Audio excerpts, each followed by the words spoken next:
তারা দেহখানি সমুদ্রে নিয়ে গেল, স্নান করালো।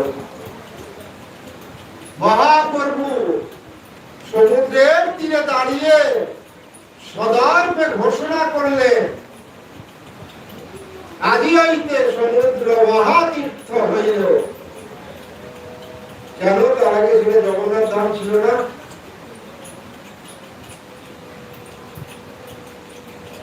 সেটা তো পুরুষোত্তম না বলে জগন্নাথ ধাম। জগন্নাথের আর এক নাম পুরুষোত্তম। পুরুষোত্তম না বলি ছোট করে আমরা পুঁজি বলি,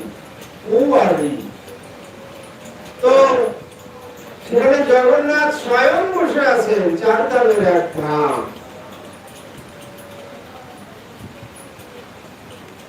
মহাপ্রভু সদার্পে ঘোষণা করলেন, আদি হইতে সমুদ্র মহাতীর্থ হইল।